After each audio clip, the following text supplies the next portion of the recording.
The School of Abuse by Stephen Gosson. Summary Analysis. Hello and welcome to the discourse. The School of Abuse by Stephen Gosson is a significant work in Elizabethan literature, primarily as a polemic attack on the theatre and other forms of popular entertainment.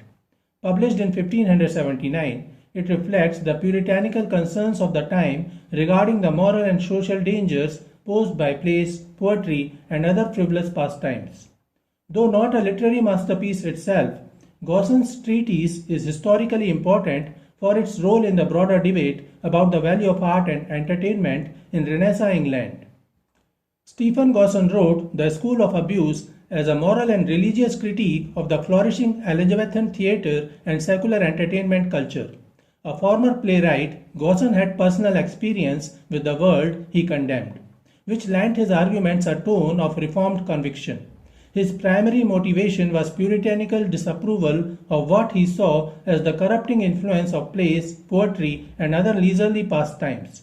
Living in an era when London's public theatres were gaining popularity and in the eyes of religious conservatives encouraging vice, Gosson sought to expose what he believed were the dangers of unchecked artistic expression.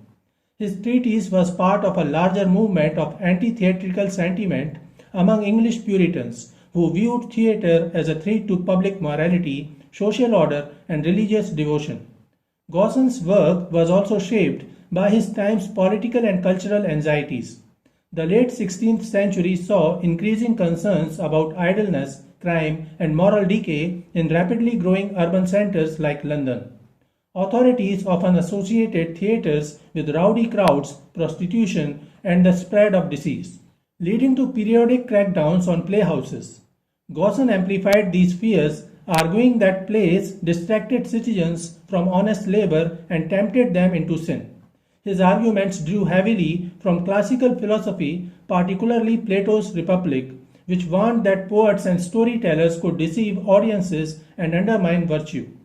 By framing his critique in both Christian and classical terms, Gosson aimed to persuade educated elites, such as his dedicatee, Sir Philip Sidney, that theatre was not just frivolous but actively harmful to society.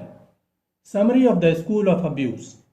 Gosson's The School of Abuse is structured as a moralistic critique, condemning contemporary drama and poetry as corrupting influences. He argues that theatres are breeding grounds of vice, idleness, and deception, luring people away from productive labor and virtuous living. Drawing on classical and Christian authorities, Gosson claims that plays encourage immorality by depicting sinful behavior such as adultery and violence without proper condemnation. He also attacks poets, comparing them to deceitful sophists who manipulate emotions rather than instruct in truth. Gosson dedicated his work to Sir Philip Sidney, likely hoping for approval from the influential literary figure. However, Sidney's later defense of poesy, or an apology for poetry, 1595, indirectly rebuts Gosson by arguing that poetry and drama can morally educate and inspire virtue.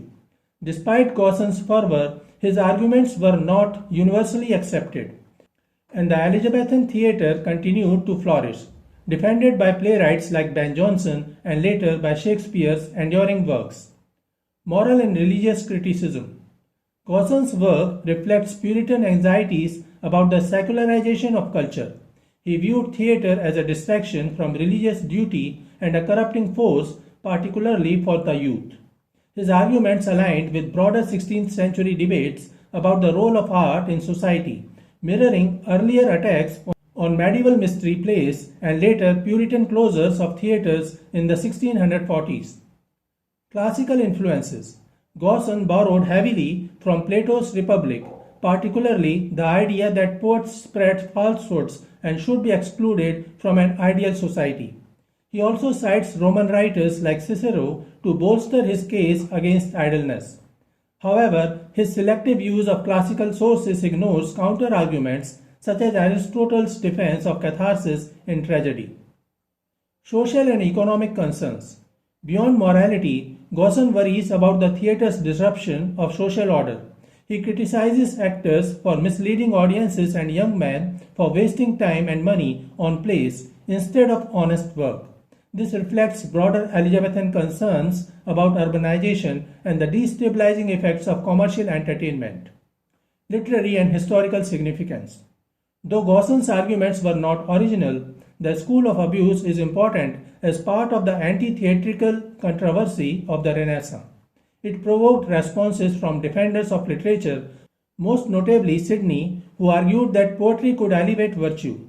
Much before that, Thomas Lodge wrote a spirited rebuttal to Stephen Gosson titled A Defense of Poetry, Music and Stage Plays, 1580. Unlike Gosson's puritanical condemnation of the arts, Lodge's work defends poetry and theatre as valuable, morally instructive, and culturally enriching.